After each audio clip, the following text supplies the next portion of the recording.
Souleymane Niang.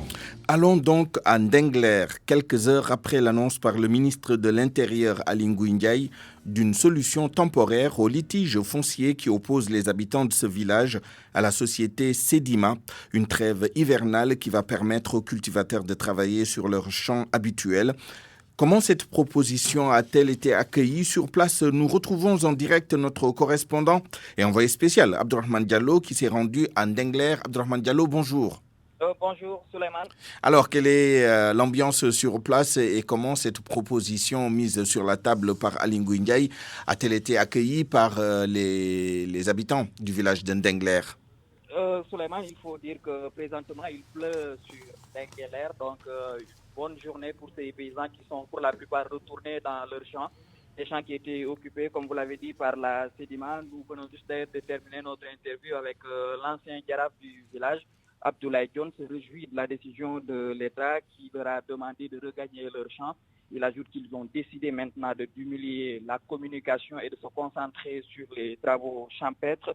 Ces paysans estiment qu'ils veulent se concentrer sur ces travaux champêtres et qu'ils ont perdu beaucoup de temps avec cette lutte. N'empêche qu'ils précisent que les négociations vont se poursuivre et attendent les nouvelles propositions de l'État.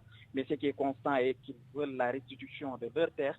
Ces paysans aussi ont profité de l'occasion pour remercier le peuple sénégalais, Souleymane. En direct et sous la pluie, à Ndengler, Abdourahmane Diallo, merci. Des pluies qui ont été enregistrées sur l'ensemble du pays la nuit dernière. Dakar a ainsi enregistré 26 mm de précipitations. La météo annonce d'autres pluies dans la capitale pour les prochaines 24 heures. Écoutons Abdoulaye Diouf, ingénieur prévisionniste à l'ANACIM, au téléphone avec El Hadj Ndiogou Diène. À Dakar, on a eu 26 mm de pluie. Et pour les autres localités, les pluies ont été importantes, notamment dans la zone nord où les pluies étaient un peu absentes, ou bien les quantités étaient moins importantes depuis le début. On a eu quand même hier des pluies assez notoires. Déjà à Dabia, on a eu 40 mm. À Kodi Diawé, on a eu 34 mm. Même à Podor, on a eu 24,6 mm. Dans la zone centre, le maximum de précipitations a été noté à Toubacouta, où on a eu 73 mm. Mais également à Fatick, on a eu des quantités très très importantes qui ont atteint même les 97 mm à Passy, 82 à Wadjour. Également dans d'autres localités, par exemple comme Popenguine, on a eu 30 mm. Pour les prochaines 24 heures, nous attendons toujours à cette instabilité qui va persister, surtout sur la partie ouest du pays, notamment tout ce qui concerne les Ziguinchor, allant jusqu'à Kolda, la région centre-ouest, Kaolack, tout ce qui est Kaolack jusqu'à Koungheul, même jusqu'à Dakar. Nous attendons à la persistance de cette situation-là, qu'il faut donner des pluies faibles à modérées par moment. RFM 94.0, la radio en puissance. Meurtre du taximan Ibrahima Samb. Après plusieurs renvois, le procès se tient présentement devant la chambre criminelle du tribunal de grande instance de Dakar. L'accusé Ousseynou Diop est en prison depuis 2016. Il avait tué par balle Ibrahima Samb à la suite d'une altercation devant une station-service située sur la route de l'aéroport à Yoff. Nous reviendrons sur ce procès lors de nos prochaines éditions avec notre reporter sur place.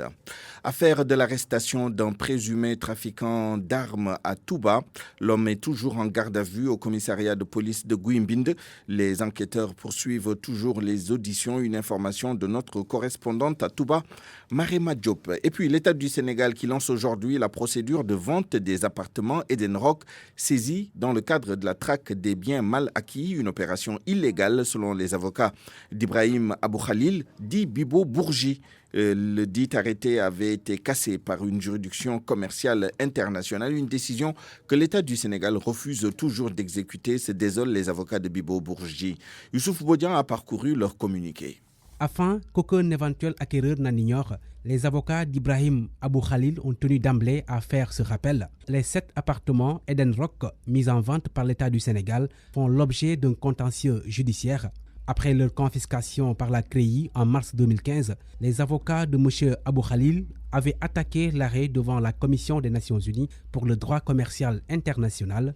Ils ajoutent dans leur communiqué que l'État du Sénégal a été condamné en octobre 2019 pour avoir commis un déni de justice substantiel et procédural. Par la suite, la République du Sénégal s'est refusée d'exécuter la sentence.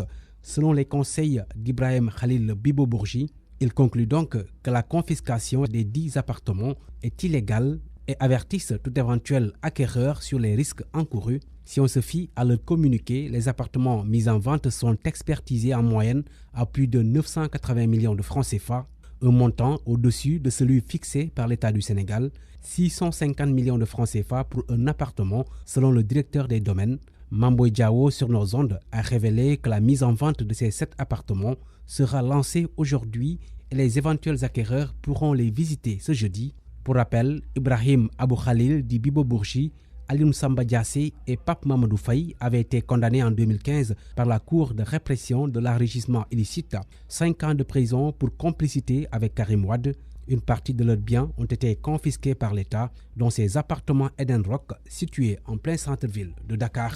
Et puis la rencontre d'hier entre le ministre de la Justice et le Sud-Just s'est soldée par un échec. Les travailleurs se disent déçus parce qu'il n'y a aucune avancée. Le ministre Malick Sall a promis de s'en ouvrir au président de la République concernant les points de revendication des syndicalistes. Le Sud-Just consulte sa base pour décider de la suite à donner donc à cette grève qui dure depuis un mois.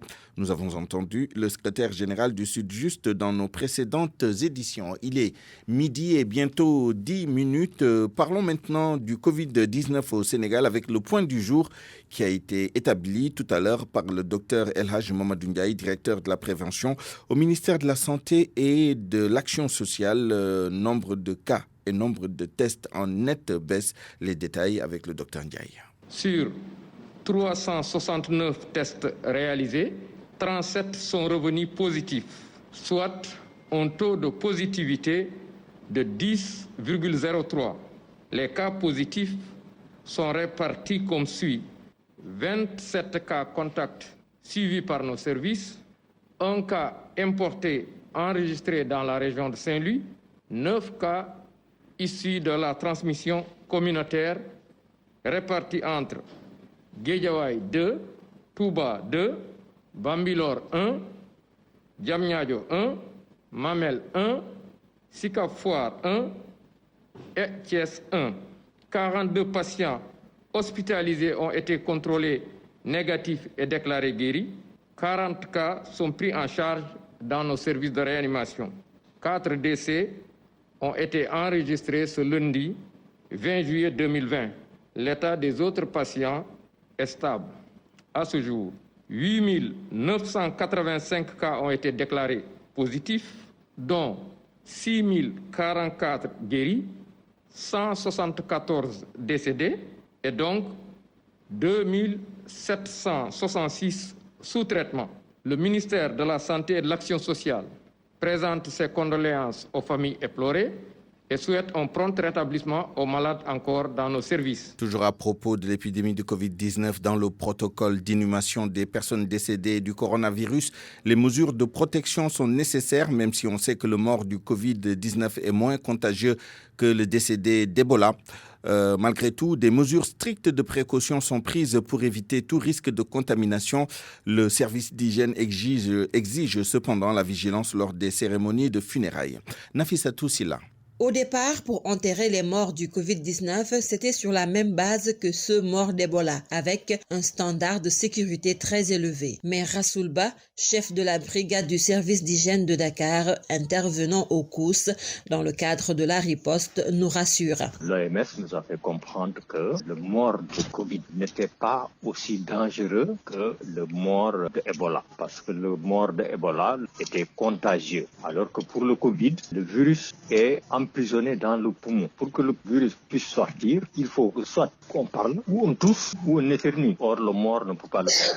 Donc, ça nous a amené à réviser la procédure en fonction donc de ce niveau de connaissance qu'on a acquis au fur et à mesure. Mais n'empêche, par mesure de précaution, une procédure de décontamination est respectée pour contenir tout risque. Il n'y a pas de risque zéro. La première précaution, c'est qu'en fait, que les corps sont systématiquement décontaminés par les éléments du service national de l'hygiène. Au niveau donc des morgues ou bien des centres de traitement, accompagne les familles pour le lavage mortuaire en mettant à leur disposition des équipements de protection, le gants, le tablier, le masque et même des lunettes de protection pour leur permettre en tout cas de le faire en minimisant au maximum les risques qui pourraient survenir lors de ce lavage. Parce que jusqu'à présent, il y a toujours des incertitudes par rapport en tout cas à cette maladie. Rassoulba reste cependant dans une démarche stricte. Le risque réside dans les rassemblements lors des funérailles et autres. C'est le rassemblement, mais ce n'est pas lié au corps. Après que ces rassemblements sont le lieu ou bien les facteurs favorisant la transmission communautaire aujourd'hui, rien n'empêche en tout cas que l'on prenne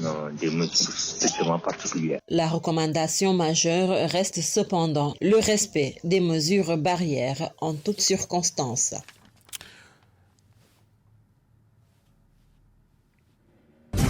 RFM, la radio de toute l'actualité.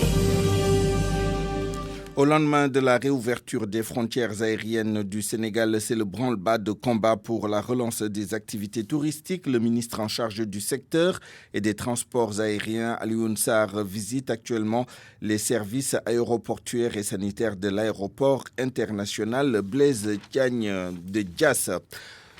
De son côté, le directeur général de l'Agence sénégalaise de promotion touristique entame aujourd'hui une tournée nationale pour accompagner la reprise des activités touristiques. Mahawa Semou Diouf, qui donc visite les hôtels de Dakar ce matin. Il est accompagné de la directrice du tourisme de Dakar, du commissaire de la police du tourisme et du syndicat d'initiative du tourisme de Dakar. Parlons maintenant du transport terrestre avec les activités de transport urbain qui sont paralysées dans la région de Ziguinchor. La société en charge de ce transport est en grève, en mouvement d'humeur, dû au fait que les travailleurs dénoncent le fait de n'avoir pas été pris en charge dans la distribution de l'aide étatique au secteur du transport. Les détails avec Lamine Ba. Les Ziguinchorois qui empruntent les bus du Tata qui assurent les liaisons entre les quartiers de l'intérieur et le centre-ville ont eu toutes les peines du monde à rallier ce matin leur lieu de travail. La Sotrazig a décidé de mettre tous ces bus à l'arrêt pour dénoncer le fait qu'ils soient restés 4 mois sans salaire. Ces acteurs du transport urbain s'étaient massés ce matin au rond-point Aline Sitoé Diatta pour déplorer aussi le manquement à l'engagement des autorités relatif au versement d'appui dans le cadre du Fonds de résilience économique et sociale. Maodo Kandé, président des employés de Sotrazig. Ici pour un mouvement d'humeur. Nous sommes les employés de Sotrazig. Nous sommes restés pendant 4 mois sans salaire. Et l'État nous avait promis des compensations financières. Je trouve que ces compensations financières, nous avons réussi là-dessus. C'est pourquoi aujourd'hui nous nous sommes rencontrés ici pour exprimer notre mécontentement. Parce que nous ne pouvons pas rester pendant 4 mois sans salaire et qu'on nous promet des compensations financières et qu'on n'arrive pas à y voir quelque chose. Nous trouvons cela vraiment inadmissible. Donc voilà le motif de notre présence ici. Cette paralysie du transport urbain à Ziguinchor va se poursuivre jusqu'à satisfaction des doléances, préviennent les transporteurs. Actuellement, nous devons rencontrer les autorités. À la sortie de notre rencontre aussi, nous allons rencontrer les autorités pour poursuivre notre action. Parce que nous voulons entrer dans nos fonds. Nous sommes à une semaine de la Tabaski. De la majorité d'entre nous, personne n'a reçu un sou. Et nous ne l'accepterons pas. En attendant de trouver une issue à cette situation, les Ziguinchorois vont devoir prendre leur mal en patience en dépit des nombreux désagréments que cette grève leur fait subir. Lamine Ba, Ziguinchor, Radio Futur Média. De Ziguinchor, allons dans le Ndoukoumane où le problème d'électricité sera bientôt un mauvais souvenir pour 36 villages des départements de Kaffrine et de Nioro. Ils vont bénéficier de 2 projets d'électrification rurale d'un coût global de 11 milliards de francs CFA. Les détails avec notre correspondant sur place, Omar Ndiaye. Le manque de courant sera bientôt au mauvais souvenir pour 36 villages frontaliers avec la Gambie dans les départements de Kaffrine et Nioro. Selon Adama Diouf, président des Oli et vice-président de l'association des régions francophones. Parce que nous avons les mêmes problématiques transfrontalières. c'est le problème de la sécurité, l'éclairage public, mais surtout l'éclairage des établissements publics dans les 2 départements. C'est pourquoi nous sommes convenus avec le PUMA, le programme d'urgence de modernisation agricole, qui a signé une convention avec la Société sénégalaise d'énergie, d'eau et d'environnement, en coût global 4,5 milliards dans la commune de Diamagadio et la commune de Midousalam 2. Sur les 36 villages, les 15 sont du département de Kaffrine. Ça va rester pratiquement une vingtaine pour le département de Nioro. 8 clusters seront installés pour augmenter la fourniture d'électricité dans la localité. Mais l'intérêt pour Kaffrine, c'est qu'on va installer encore 8 clusters dans les gros villages. Un cluster, c'est, si tu veux, une entreprise de production de courant qui va suppléer les coupures de courant, voilà, les baisses de tension, surtout au niveau des ateliers qui demandent un fort voltage. Le cluster viendra pour suppléer ces manquements. On va en installer 8 dans les gros villages pour les 2 communes. Et également le départ de la commune de Denganda. C'est un projet que nous avons intitulé avec l'Association internationale des régions francophones, collectivité territoriale pour électrification rurale décentralisée. Là aussi, Kaffrine a été éligible. Ces projets d'un coût global de 11 milliards de francs CFA vont concerner les départements de Kaffrine et de Nioro et la fin des travaux est prévue en 2021. Kaffrine, Omar Ndiaye, RFM. Tabaski 2020, la ville de Dakar dégage une enveloppe de 600 millions de francs CFA pour venir en aide aux personnes et ménages vulnérables de la capitale. 15 000 Dakarois vont recevoir 40 000 francs CFA chacun. Mais cette année, mauvaise nouvelle, quelques communes d'arrondissement seulement pourront organiser ces opérations de secours Tabaski à cause de la Covid-19. Mohamed Ali Mouba. Un premier pas pour réduire la précarité dans l'espace urbain. La ville de Dakar pose un jalon dès cette Tabaski, virement de crédit au profit d'indigents. Babacar Abamaï, le directeur de la santé et de l'action sociale au niveau de la ville. Les Dakarois et les Dakaroises sont payés à travers les plateformes de téléphonie, ce qui dans un premier temps nous permettra d'éviter les rassemblements, c'est-à-dire de respecter tout ce qui a été édicté dans le cadre de la Covid et qui sera prolongé par une grande étude sur la pauvreté, sur la précarité en milieu urbain. Je pense que nous avons besoin de comprendre les tenants, les aboutissants, la structuration de la précarité, de la pauvreté dans notre espace urbain, dans Dakar, comment elle se décline, où est-ce qu'elle est localisée, mieux pouvoir créer des filets sociaux et mieux impacter nos populations. Dakar Plateau n'a pas les mêmes moyens, mais cette commune d'arrondissement dirigée par Alioune Ndoye a tenu à faire un geste à l'endroit de ses administrés. On avait mis en place une plateforme pour que les gens y inscrivent leurs demandes directement, ce qui évitait de venir à la mairie avec des attroupements de dépôt à chaque année que nous avions. Et on a délocalisé un peu le paiement au niveau de l'école Bibi Ndiaye. Il y a des commodités qui permettent d'essayer autant que possible d'organiser la distanciation sociale. On est presque à 8 000 bénéficiaires. À la ville de Dakar, ce sont 15 000 personnes qui vont bénéficier de cette aide, mais c'est moins que l'année dernière. Aussi, la plupart des communes d'arrondissement ne pourront pas organiser cette année ces opérations de secours en faveur des nécessiteux. La ligne filets sociaux inscrite sur le budget a été utilisée dans le cadre de la lutte contre la Covid-19 selon les maires. Et puis nous l'avons appris ce matin, le décès de Cheikh Sadbou Fall, ancien ministre et ex-ambassadeur du Sénégal avec le régime du président Abdoulaye Wade notamment. Son portrait avec Awambaye. Sa trajectoire en politique s'est dessinée à l'ombre du pater libéral Abdoulaye Wade. Cheikh Sadibou Fall reste un symbole du Parti démocratique sénégalais pour avoir occupé plusieurs postes sous la casquette d'un militant engagé et fidèle. Maire de la commune d'arrondissement du Point-E en 1996 et 2 ans plus tard, il est député et président du groupe parlementaire du PDS. En novembre 2000, le limogeage d'Amath Dansokho lui ouvre les portes du gouvernement. D'abord, il est ministre de l'Urbanisme et de l'Habitat, puis ministre de la Pêche et enfin, il occupe le poste stratégique de ministre de l'Intérieur. Son éloquence et sa méthode dans les discours, il les tient de sa formation de juriste spécialisé en finance après un cursus universitaire entre Dakar et Bordeaux en passant par Boston. Le natif de Dakar rejoint Rome pour accomplir sa mission d'ambassadeur du Sénégal en Italie Italie en 2005. Son camarade de parti Habib Sy reconnaît en l'homme sa loyauté et son esprit combattant aux côtés de Maître Abdoulaye Wade. Selon lui, c'est un homme d'État aux qualités humaines exceptionnelles et il a été toujours respectueux envers ses amis et camarades avec qui il partageait le Parti démocratique sénégalais durant plusieurs décennies. Cheikh Sadibou Fall est décédé à un mois de son 70e anniversaire à Bordeaux. RFM. L'actualité internationale. Rebonjour Georges Détié-Diop. Rebonjour Souleymane. 4 chefs d'État africains au chevet du Mali en crise. Alassane Ouattara, Macky Sall, Mahamadou Issoufou et Nana Akufo-Addo. Ils sont attendus à Bamako jeudi pour trouver une issue à la crise sociopolitique que traverse le Mali. La durée de la mission n'est pas précisée, mais elle intervient au lendemain de l'échec d'une médiation de la CEDEAO, dont le plan de sortie de crise a été rejeté par le M5, qui a d'ailleurs rendu public un communiqué hier en réaction à la décision prise par la CEDEAO. Fama Dione. Les membres du Rassemblement des forces patriotiques sont catégoriques. Les arrangements institutionnels proposés par la mission de la CEDEAO constituent un modèle typique de violation de la Constitution du Mali. Et selon les membres du dit mouvement, leur combat, c'est sauver le Mali menacé de disparition en tant que nation, démocratie et république. Et pour eux, Ibrahim Boubacar Keïta, qui porte l'entière responsabilité de cette sinistre perspective pour le Mali, doit démissionner avec son régime.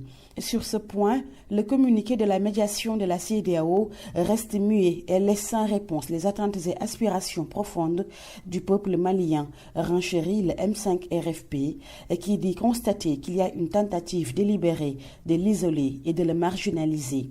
Et pour finir, c'est un appel lancé au peuple malien. Demeurer mobilisé et déterminé pour la mise en œuvre de son droit constitutionnel à la désobéissance civile et sur l'ensemble du territoire national et dans la diaspora jusqu'à l'aboutissement du combat patriotique pour un Mali démocratique, républicain et laïque et pour le bonheur des Maliens. Et puis le comité stratégique du M5 a décidé d'observer une trêve au sujet de la désobéissance civile. C'est pour permettre aux Maliens de bien préparer et célébrer la Tabaski. Et pour clore ce chapitre, l'imam Dicko a reçu hier les ambassadeurs au Mali de la France, des États-Unis et de l'Union européenne. Il leur aurait déclaré que si les portes du dialogue restaient ouvertes, la gouvernance au Mali devait radicalement changer. Retour sur la manifestation du Front National pour la défense de la Constitution hier à Conakry. Selon les leaders du FNDC, c'était une grande réussite. L'opposition bat en brèche les arguments du ministère de la Sécurité qui a fait un bilan moqueur. Le gouvernement soutient que les activités économiques se sont déroulées comme à l'accoutumée dans la capitale, tout le contraire de ce que déclare Cellou Dalein Diallo. Le leader de l'UFDG que nous avons joint à Conakry souligne par ailleurs qu'aucun cas de décès n'a été signalé. On est arrivé à la conclusion qu'il faut faire partir Alpha Condé. C'est le seul slogan qui marche. Il a refusé de mettre en place la Haute Cour de justice depuis 2010. Il a refusé délibérément de la créer. Et il ne fait que violer les lois, les accords politiques. Il ne respecte absolument rien. Donc on a décidé de demander son départ. Bien entendu, le pouvoir a interdit la manifestation, a fait une réquisition de l'armée, en plus de forces de maintien d'ordre traditionnelles, c'est-à-dire la gendarmerie et la police. Et ils ont pris d'assaut toute la ville. Malgré tout, les enfants sont sortis, les jeunes en particulier les femmes, sont sortis massivement. Malgré la pluie et malgré ce déploiement de force, ils sont sortis, ils ont érigé des barrages, ils ont brûlé les pneus, si bien que Conakry n'a pas marché. Il n'y a pas eu de circulation, il n'y a pas eu d'activité économique. Toutes les boutiques étaient fermées, l'administration même n'a pas pu fonctionner, les banques n'ont pas fonctionné, le port n'a pas fonctionné. Donc pour moi, c'est une grande réussite. C'est vrai qu'il n'y a pas eu un cortège puissant puisque c'était impossible de le faire, mais la circulation a été bloquée dans toute la ville, dans tout le Grand Conakry. Donc pour moi, c'est un succès éclatant et c'est cela qu'on voulait. Attirer l'attention du monde sur ce qui se passe en Guinée, sur cette obstination d'Alpha Condé de s'octroyer une présidence à vie et dans des conditions tout à fait illégales. Cette fois-ci, il n'y a pas eu de mort. Il est vrai qu'on a enregistré dans le cadre de la lutte contre le troisième mandat une centaine de morts, avec une trentaine ensevelis nuitamment en région forestière dans des fosses communes. Donc il y a eu des charniers même que M. Alpha Condé a créés en Zéro-Corée. Mais hier, durant la manifestation d'hier, il y a eu 5 blessés par balle, mais il n'y a pas eu de mort.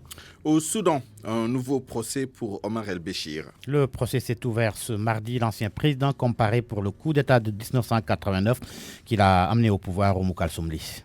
C'était un vendredi, jour de la prière. Tout le matin, une junte ferme l'aéroport. Des soldats arrêtent des dirigeants politiques et suspendent les institutions. Les ondes des radios annoncent un coup d'État. À la manœuvre, un haut gradé, le colonel Omar el-Béchir, avec le soutien des islamistes du NIF, le gouvernement du Premier ministre Sadegh al-Mahdi, pourtant élu démocratiquement, tombe. Le nouveau pouvoir déclare qu'il est là pour sauver le pays des partis politiques pourris. Omar el-Béchir est nommé chef de l'État, du gouvernement et des armées. 31 ans plus tard, le dictateur déchu doit répondre de ses actes devant une cour spéciale formée du président de la Cour suprême et de 2 juges d'appel. Il est accusé d'avoir violé l'ordre constitutionnel et risque la peine de mort.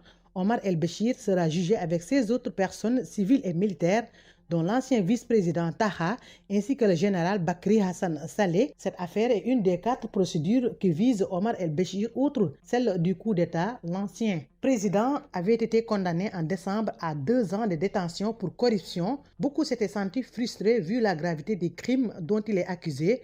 La 3e est celle de la répression, de la révolution et des manifestations qui avaient entraîné sa chute en mai 2019. La 4e affaire est la plus emblématique, c'est celle de la Cour pénale internationale qui le poursuit depuis 2009 pour génocide au Darfour. Au pouvoir, Omar el-Béchir a toujours échappé au mandat d'arrêt, mais depuis qu'il a été renversé, la question est de savoir si Khartoum va l'extrader. Omar el-Béchir a d'ailleurs quitté le pouvoir après un coup d'État en avril 2019. Golfe de Guinée, des pirates ont kidnappé 13 membres d'équipage ukrainien et russe d'un navire pétrolier grec. L'enlèvement a lieu au large de la côte du Bénin. C'est ce qu'a annoncé hier la compagnie grecque à laquelle le bateau appartient, Souleymane. Merci Georges Detier-Diop, il est midi et bientôt 29 minutes. RFM Sport. La synthèse de l'actualité sportive avec Sodetiam. Et nous démarrons avec la suite de la 37e journée de la Première Ligue avec 2 rencontres ce mardi. Watford face à Manchester City à 17h et puis Aston Villa va accueillir Arsenal à 19h15. Wolverhampton est toujours un candidat à la Ligue Europa après sa victoire contre Crystal Palace 2-0 hier. Touché à la cuisse gauche, le défenseur français de Crystal Palace, Mamadou Sakho, est sorti du terrain en première période lors de cette rencontre. En Italie, c'est le début de la 35e journée ce mardi avec 2 rencontres. Atalanta-Bergame qui accueille Bologne à 17h30. Sassuolo face à AS Milan à 19h45. La Juventus de Turin a gagné hier à la Lazio Rome 2-1 grâce à un doublé de Cristiano Ronaldo. Elle possède 8 points d'avance sur le 2e, l'Inter Milan, à 4 matchs du terme du championnat d'Italie. Ainsi, la Juve a fait un très grand pas vers un 9e titre d'affilée. Et puis, côté transfert, ça se complique pour Kalidou Koulibaly alors que Manchester City est sur le point de boucler le transfert de Nathan Ake pour un peu moins de 40 millions d'euros. Il reste encore plusieurs défenseurs sur la shortlist du club anglais. Parmi eux, Kalidou Koulibaly. L'agent de l'international sénégalais se serait entretenu avec le président du Naples. Il aurait informé ce dernier de l'intérêt réel de Manchester City concernant son défenseur central. Mais les Citizens ne souhaiteraient pas dépenser plus de 75 millions d'euros. Mais pour le président du Naples, c'est 100 millions d'euros ou rien. En France, le Paris Saint-Germain a officialisé ce mardi matin ses tuniques domicile et extérieur pour la saison à venir. Comme attendu, elles remettent à l'honneur la bande centrale rouge, un clin d'œil aux 50 ans du club fondé en 1970. Le Paris Saint-Germain affronte ce mardi même le Celtic Glasgow au Parc des Princes à 19h. C'est pour le compte de son 3e et dernier match de préparation. Un dernier galop d'essai avant 2 rencontres officielle et décisive, les 2 finales de Coupe nationale. La Coupe de France vendredi face à Saint-Etienne et celle de la Ligue une semaine plus tard contre Lyon. Afin de ne pas laisser les joueurs sans compétition dans l'intervalle entre la finale de la Coupe de la Ligue et la reprise de la Ligue des Champions, le Paris Saint-Germain a programmé un match amical le 5 août au Parc des Princes. L'adversaire devrait être le FC Sochaux. Et nous terminons avec du basketball. Les Houston Rockets sont enfin au complet après l'arrivée tardive dans la la bulle d'Orlando de James Harden. Pour raison familiale, la franchise attendait toujours son autre joueur majeur, Russell Westbrook. Testé positif au Covid-19 à la mi-juillet, l'ancienne star d'Oklahoma, MVP de la saison 2016-2017, avait été placé en quarantaine. Après avoir suivi le protocole de la NBA avec 2 tests négatifs, il a finalement été autorisé à rejoindre la bulle hier. Il doit cependant passer 2 jours en isolement dans sa chambre pour pouvoir débuter la préparation avec son équipe. À présent, l'actualité de la pandémie de Covid-19, Coronews avec Binta Diallo. Ce mardi 21 juillet, le virus SARS-CoV-2 touche plus de 15 millions de personnes dans le monde. Aux États-Unis, le nombre de cas explose et dépasse les 60 000 en 24 heures seulement. Bilan qui s'alourdit également au Brésil. Près de 700 morts en un seul jour. Légère augmentation en Italie, c'est le contraire en Angleterre. Aujourd'hui, la Belgique enregistre plus de 200 nouveaux cas. Le bilan de nouvelles contaminations remonte également en Chine. La Chine qui lance d'ailleurs ce mardi une vaste campagne de dépistage. En Allemagne, bilan également toujours élevé, tout comme au Portugal. Le pays a été découpé en 3 zones jusqu'au 31 juillet prochain. L'épidémie progresse à une vitesse éclair au Mexique. Le Mexique qui dépasse ainsi la France, l'Espagne et l'Italie en nombre de décès. 4e pays le plus endeuillé au monde. L'Iran n'est pas non plus sorti de l'auberge épidémiologique. La Russie non plus. En Corée du Sud, l'on note 45 nouveaux cas de contamination. Le Pérou entame quant à lui son déconfinement. L'Inde recense ce mardi plus d'1 million de cas de Covid-19. Après-demain jeudi, ces 125 millions d'habitants seront reconfinés pour 2 semaines. L'épidémie s'accélère au Chili, en Égypte également, le pays des pharaons qui a rouvert ses frontières depuis le 1er juillet, mais la saison touristique a du mal à redémarrer. Des annulations de réservations qui s'accumulent. Au Maroc, plus de 300 nouveaux cas en 24 heures. L'Algérie fait face à une recrudescence des cas de contamination. Les autorités algériennes ont décidé de laisser les frontières fermées jusqu'à la fin de la pandémie de la Covid-19. Comme quoi, l'épidémie se développe également sur le continent. En Afrique du Sud, le virus ne recule pas. L'Afrique du Sud qui risque d'être un précurseur de ce qui va se passer dans le reste du continent. C'est ce qu'a dit le directeur des situations d'urgence de l'OMS, l'Organisation mondiale de la santé, nous apprend le journal Le Monde. RFM, reportage. Le reportage Tabaski qui nous amène à Seokhai Ngunyan, le plus grand foirail du département de Thiès. Les troupeaux de moutons commencent à arriver, mais à quelques jours de la fête, la bête coûte cher. Les prix varient en effet entre 100 000 et 150 000 francs CFA aux grandes dents des consommateurs. Le ministre de l'élevage de passage à Seokhai rassure et appelle à la clémence à l'endroit des consommateurs. Reportage Cheranta Diop.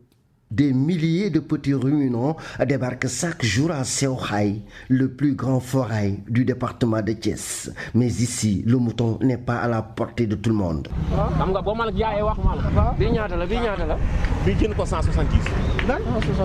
170. Avoir un mouton de Tabaski est devenu un véritable casse-tête, nous confient certains acheteurs. Les vendeurs de moutons ont élevé les prix. Ils varient entre 100 000 et 130 000 francs CFA. C'est trop cher. Le ministre de l'élevage, Samonio Benka, de passage au foirail de Seokhai, note que le foirail sera bien approvisionné cette année et il appelle les opérateurs sénégalais comme étrangers à plus de clémence à l'endroit des consommateurs. Au niveau du foirail, selon les informations que je viens de recevoir de mes services, nous sommes à J-11 à plus de 17 000 têtes contre un effectif de 16 000 l'année dernière. Donc il y a quand même un surplus de plus de 1000 têtes. Et par rapport à ça, on prie que cette tendance continue jusqu'à la veille de la Tabaski. Si tel est le cas, ça va quand même nous rassurer et ça va vraiment participer au bon approvisionnement du marché. Nous sommes dans un contexte socio-économique très difficile, donc il faudrait que chacun y mette du chien pour que ça puisse quand même aller dans le bon sens.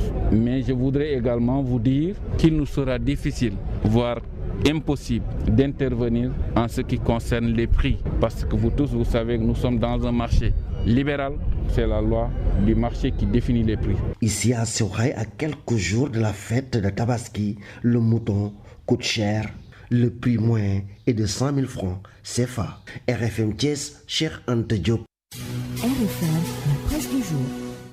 Préparez sereinement la Tabaski avec NCA Bank. Un prêt au taux exceptionnel de 5,75% disponible en 48 heures. Rendez-vous dans l'une de nos 13 agences pour souscrire ou appelez-nous au 33 829 69 00. NCA Bank, le vrai visage de la banque. NCA Bank, le vrai visage de la banque. NCA Bank vous offre votre revue de presse. La presse de ce mardi 21 juillet 2020, commentée par Georges Détidiop. Litige foncier entre paysans de Ndengler et Sédima, la solution provisoire. Le Soleil affirme que les paysans retrouvent leurs champs aujourd'hui, selon le ministre de l'Intérieur, Aly Ngouille Ndiaye. Sur instruction présidentielle, Sédima va arrêter ses travaux sur la partie concernée. Ce que confirme l'observateur qui indique que l'État a autorisé depuis hier les villageois de Ndengler à exploiter les terres étant l'objet du litige qui les oppose à la Sédima. Ce en attendant un règlement définitif à la fin de l'hivernage. Libre champ donc, s'exclame l'observateur. Pour Vox Populi, Macky rend les terres de Ndengler en attendant une solution définitive. Quant à Tribune, il note que Babacar Ngom recule en attendant la fin de l'hivernage. Enquête renchérit que Babacar Ngom cède pour le moment. Pendant ce temps, Sud Quotidien, à la lumière de l'affaire de Ndengler, propose un dossier sur l'affectation des terres au privé, la non-implication des populations, le foisonnement des conflits fonciers. L'inertie coupable de l'État. Dossier aux pages 5, 6 et 7 du journal. L'État dont les comptes sont au rouge, du moins si l'on se fie à l'observateur. Le journal rapporte que le conseil d'administration du FMI a achevé hier le premier examen au titre de l'instrument de coordination des politiques économiques pour le Sénégal. Et vous savez quoi? L'observateur nous apprend que les résultats de cette mission, comparés aux précédents, font état d'un tableau de bord macroéconomique où tous les signaux sont au rouge. À la une du quotidien Les Échos, kit de production, d'énergie solaire et d'équipement d'intervention, le ministère de la Santé attribue plus de 400 millions de francs CFA à une société évoluant dans l'informatique et l'ameublement. La RMP annule tout. Mon confrère explique que non seulement l'attributaire Pico Mega évolue dans le domaine de l'informatique et de l'ameublement, mais pire, elle a fourni des attestations de services faits inexistantes afin de prouver des expériences similaires édictées dans les critères pour gagner ce marché. Dans le secteur de la justice, le quotidien tente de voir plus clair sur les accords gouvernement-Sytjust. Le journal relève que derrière le bras de fer entre la chancellerie et le Sytjust se cachent des questions financières qui risquent de précipiter le système judiciaire dans un système de privatisation si jamais les accords en cours sont validés. Le quotidien souligne qu'avec une hausse vertigineuse des coûts des actes liés à l'environnement des affaires et en matière de droit de famille, mon confrère donc dit comprendre les raisons qui poussent le président Sall à tergiverser pour signer les décrets que réclame le Sytjust depuis 2018. En tous les cas, le système judiciaire ne fonctionne pas comme l'auraient souhaité les usagers. Enquête note que la justice est paralysée depuis des semaines et la situation s'enlise. La rencontre d'hier n'ayant rien donné, le Sytjust, selon mon confrère, veut désormais contourner le ministre. Justice, les dessous de la crise, dossier à lire dans Enquête. Une affaire largement relayée par les journaux. L'affaire de la femme présentée comme une voleuse puis filmée et agressée à Sacré-Cœur. Libération, l'Observateur, hélas, informe que 2 de ses accusateurs ont été arrêtés par la police de Dieuppeul. Le 3e est en fuite et est recherché. Selon Libération, ils sont visés pour agression sexuelle, coups et blessures volontaires, atteinte à la dignité humaine et collecte illicite de données. Selon mon confrère, elle a été ligotée, conduite dans l'arrière-cour où elle a subi plusieurs sévices. L'AS informe qu'elle est cadre formée au CESAC. Elle est âgée de 29 ans et vivait à Thiès. C'est le jour de son recrutement qu'elle a commencé à avoir des problèmes mentaux. L'Observateur confirme sa déficience mentale et raconte ses quelques jours de boulot dans un ministère et sa descente aux enfers. Bref, l'Obs raconte la touchante histoire de la dame ligotée, filmée et tripotée à Sacré-Cœur pour une affaire de vol présumé. L'affaire de la saisie d'armes et de munitions à Touba, Source A est convaincu que les autorités prennent cela très au sérieux car non seulement l'enquête a fait tomber un second individu, mais aussi 2 adjudants et 1 lieutenant ont été dépêchés de Dakar pour prêter main forte aux enquêteurs de Touba. À lire dans l'info un dossier sur les ethnies, l'argent et le patrimoine. Le prétexte contexte, la Tabaski qui approche, le journal explique qu'elle est l'occasion de folie dépensière et de ripailles, particulièrement chez les Wolofs et les Peuls, ethnie hiérarchisée et réputée portée vers la consommation, l'avoir et le patrimoine, plus que les Sérères et les Diola, sociétés égalitaires ou peu hiérarchisées, connues pour ne pas être trop dépensières et se contentant de peu. Le journal a pris la tâche d'un socio-anthropologue et d'un maître de conférence à la FASEG qui dissèque la question de l'accumulation dans ces 4 sociétés. À lire aux pages 4 et 5 de l'info, Wolof et Toukleur, grands consommateurs, Diola et Sérères, économes. À vos kiosques et bonne lecture.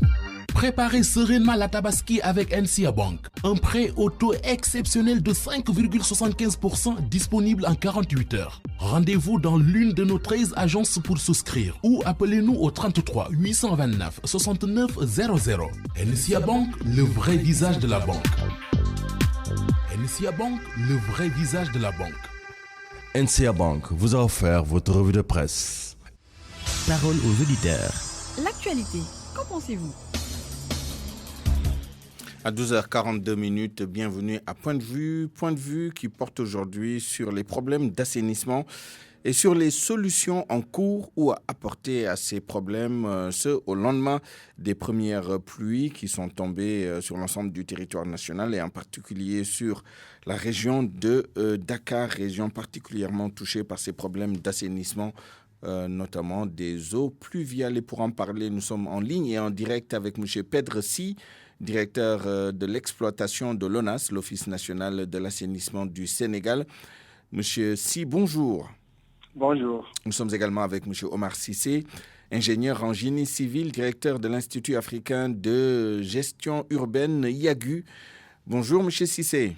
Bonjour. D'abord, monsieur Pedre Sy, au lendemain donc, des pluies qui sont tombées sur l'ensemble du territoire, presque, mais en particulier sur la région de Dakar où on a enregistré 26 mm. Quels sont les retours que vous avez de votre réseau, en particulier des points critiques? Comment se comporte le réseau par rapport à l'évacuation des eaux pluviales d'hier? Merci. Bon, le réseau, c'est assez bien comporté. Hein. Vous voyez, bon, ça a plu la nuit. Donc, le matin, il n'y avait presque plus d'eau sur les points où habituellement, ce qu'on appelle nos points noirs.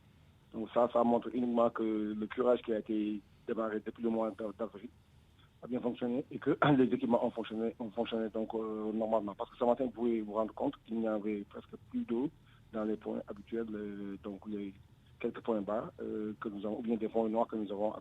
Alors, vous faites bien la distinction, vous, au niveau de l'ONAS, entre ce qu'on appelle inondation dans le langage populaire, c'est-à-dire quand les eaux stagnent, et le fait que, bien naturellement, quand il pleut, il faut bien que l'eau stagne un tout petit peu, le temps de s'évacuer. Donc, aujourd'hui, on est dans cette situation, toute l'eau presque s'est évacuée. Oui, il y a ce qu'on appelle le temps de rétention et le temps d'évacuation. Parce que chaque ouvrage est dimensionné pour faire passer un débit bien défini. Donc, quand ça pleut, tout dépend de l'intensité de la pluie et de la durée. Maintenant, donc, les eaux qui vont maintenant tomber pour aller se retrouver dans le réseau, il faut un temps pour pouvoir retenir l'eau et un temps pour que ces eaux-là puissent passer à travers nos canalisations maintenant pour être évacuées, ou bien nos stations de pompage pour être évacuées. Alors, je le disais tout à l'heure, on a reçu une quantité relativement faible de pluie la nuit dernière et la pluie n'a pas duré trop longtemps, c'est pas toute la nuit. Alors, comment dire, est-ce que votre réseau est dimensionné pour prendre en charge des fortes pluies, des grosses pluies? Quel type de pluie êtes-vous prêt à vraiment gérer en termes d'évacuation des eaux pluviales ou quel est le seuil au-delà duquel vous risquez vraiment d'avoir des problèmes? Vous savez, comme je dis, ça dépend de l'intensité et de la durée de la pluie. Parce que je donne l'exemple des stations de pompage. On a des stations de pompage de 300 m3. La plus grosse a une station de pompage de 7200 m3. Donc, tout dépend maintenant de l'intensité. On a eu une pluie de 26 mm. Vous voyez, 26 mm, tout simplement, 30 minutes après la pluie, il n'y a plus d'eau. Donc, vous voyez, maintenant, tout est parti. Maintenant, tout dépend. Vraiment, il y a plusieurs. Il y a d'abord l'intensité de la pluie. D'abord, quand la pluie dure, parce qu'il peut y avoir une grosse pluie qui dure maintenant dans le temps. Ce qui veut dire que maintenant le temps de rétention va augmenter et le temps d'évacuation maintenant va augmenter. Le plus important, c'est des infrastructures, des ouvrages structurants qui permettent de pouvoir évacuer. Et maintenant, je pense que dans le cadre de la lutte contre les inondations, dans le cadre maintenant de la gestion des OPA, c'est qu'il y ait des ouvrages structurants qui permettent de pouvoir évacuer ces zones-là. On reviendra tout à l'heure à vous, justement, pour parler des investissements qui ont été faits dans ce domaine pour étendre et densifier le réseau. Mais en attendant, je voudrais introduire M. Omar Cissé, ingénieur en génie civil, directeur de l'Institut africain de gestion urbaine. D'abord, M. Cissé, quelle est l'importance d'un réseau d'assainissement dans une ville? Une question qui semble tomber sous l'évidence, mais... Pour être au clair, quel est le rôle de ce réseau dans une ville normale? Mais merci, M. Nia. J'ai suivi le premier échange que vous avez eu avec Père, ce qui est intéressant. Quand j'ajoute un peu une voix à ce que vous êtes en train de dire dans vos échanges, quand on dimensionne, on considère une certaine périodicité de crues. J'imagine qu'au niveau de la nation, ils dimensionnent sur des crues décennales et ainsi de suite. Mais faisons un peu de distinction entre, vous savez, quand on parle d'inondation, souvent on dit assainissement.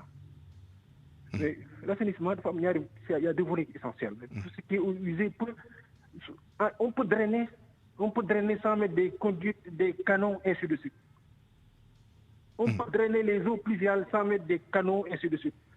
Cette version de dire qu'on met des canons, c'est une dimension. Il y a plusieurs autres dimensions. Je donne l'exemple. Si les gens occupent des zones vulnérables, s'ils sont dans les dépressions, s'ils sont dans le lit d'un fleuve, ça c'est davantage des questions d'occupation des sols. C'est davantage de façon préventive la question de la planification territoriale qui est convoquée.